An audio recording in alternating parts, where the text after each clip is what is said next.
Turn Merlin on at the back and have nothing connected to the inlet ports. Then you'll need a yellow 2-patient one-way valve placed on the 2-patient port of Merlin. Also connect a right angle green connector at 45 degrees to the gas in port. To prevent repeated alarms, we'll need to keep the alarm reset button held down. Use a soft elastic band to hold it in place and then put the switch to on or reset. Now set the maximum flow to 25, the inspiratory time right round to PL, and the expiratory time to 2.0. Set the maximum working pressure to somewhere above 15 and make sure the assist mode is off. Then put Merlin to run. You'll hear Merlin's cylinder come in and out.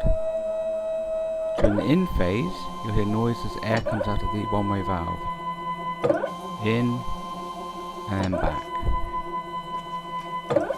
We will then introduce F10 as an aerosol into the green connector during the backward phase.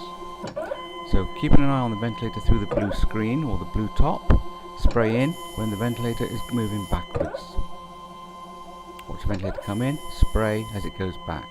In, spray as it goes back. In, and spray as it goes back.